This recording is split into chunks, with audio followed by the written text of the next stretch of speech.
is Adam Ballinger, and this is a little bit of a response to a few different questions that have come in. So we're going to do a little bit of neck work today, and I want to explain a little bit about the anatomy.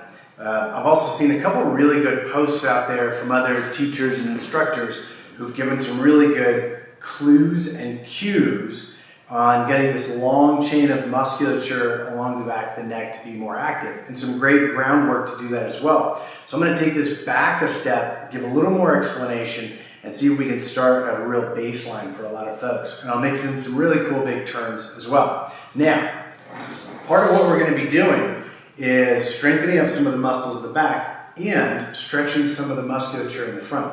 So here's a little bit of anatomy, and you don't need to memorize all the parts. A lot of the elongation muscles in the back, we have a couple different networks of them that go from the back of the skull or the side of the vertebrae spine and the skull back into about the bottom of the cervical spine, and some of them even go right down in between the scapula. They're not really shoulder muscles, they're pretty unique cervical extensors, or even because some of them attach to the head, they are cervical extensors, but they also extend the skull back as well. Now, in the front of the cervical spine, extremely deep in there, we have some really small muscles, and they're called deep cervical flexors, because they're going to go this direction.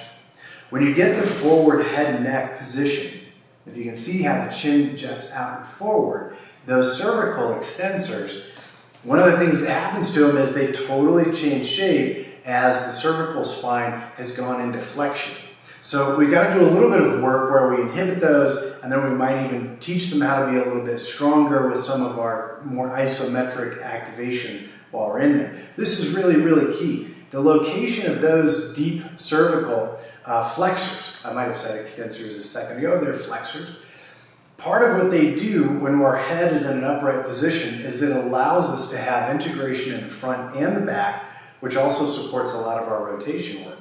So, when we're in these poses, the extend from the back of the neck and maybe even start to get that deep upper cervical extension. Your chin's probably going to come up. The goal there is to keep the spine up and then draw the chin in. If you did it really intense, it will mess with your voice. Kind of changes the position of your voice box. So if it happens, you know that you're doing it well. All right, let's get to the ground and do a couple of exercises. Okay, so now that we're down on the ground, I want to give you a heads up on a little bit of this. This is great posture work that you can use in Pilates work, on the yoga mat, if you're doing just general posture movement, coaching or training. And we can take some of these movements and put it right into our fitness stuff like kettlebells, CrossFit, and really change the way we're accessing a lot of our core position, our inner core pressure, and then all the way up into that cervical position, which is going to change a lot of how we use our shoulder girdles as well. So at the base of a lot of shoulder issues is spinal posture or thoracic position. Okay, so the first part I want to show you, I'm taking from some of the DNS work that you might have seen me talk about before, or maybe it's been in person that you've seen me bring this up. And we're going to take a position where we're laying more on our belly than anything else, and I'm going to let my feet splay out. A lot of cool explanations about how this works, but I'm going to skip a lot of that today. Okay, so belly down. And I'm going to take these hands and scoot them a little bit farther forward. So if you've done a lot of plank work, usually those hands and elbows are going to be in pretty narrow and a bit tight. So this is already quite a bit different. I want to take those out. Now the explanation on how this works and why we see this in the DNS systems work is that it comes all the way back into some root posture and movement programming that we go through, and we can even think that maybe infants are born with a lot of programming even before they start to explore their human movement development. So infants go through a process where they go through some of these same steps. So if an adult is a little bit out of order in some of these things and the balance between these different movement patterns, then this is a nice way to reprogram some of it. So I'm going to turn the legs out, and then one of the things that I'm going to do here is I'm going to push down enough of the forearms that I begin to support upper thoracic and cervical extension. Now for the DNS work, we want to take this and eventually push from the core so the rib comes in. Now what that does is it usually throws a lot of people into forward head movement. When we activate those upper core muscles, like if we're doing sit-ups and stuff like that, tons of people are just going to express that pattern of the forward head position. So right here, you might start off a little more gentle and just begin to initiate, push from the core, and then begin to go head up, even if the chin lifts. And then the last part is to hold all that while you bring the chin in. Now some folks, clients, or if you're working like with a small group, you might get folks who immediately notice that there's kind of a fatigue and stretch right there at the base of the skull where the occiput is and where that comes in to those upper cervical vertebrae. That's not a bad thing. Those folks are probably using some of those muscles to help lift the head and peel it back. They're probably using those for part of their lift. And when they begin to draw the chin in and activate some of those deep cervical flexors while they're elongated, they're very likely to feel this kind of fatigue because it's more of an active stretch going on right there at the base of the occiput. This is where a lot of headache work comes in, cervicogenital headaches. Oh yeah, right there. Now I'm going to add that core even more, because when I'm up moving around in the day, if we get to a situation where I want to turn on my core, I don't want to just slip back into that pattern as soon as my core wakes up. So I really want to develop that pattern. Okay, now the next thing I'm going to do in there, and this is a little bit of my favorite stuff to add in, and it's not quite right out of the dynamic systems work that I was referencing a moment ago, is I'm going to move the leg just a little bit, and I'm going to start setting my body up for a turn. But I'm going to control the shoulders. So if you're used to the DNS work, we take this position and sometimes we start to go up with it through the whole arm and shoulder. We move off that other shoulder through the core. Wonderful stuff. But on this one, I'm going to change the back leg. So I'm getting into a little bit of that crawl position.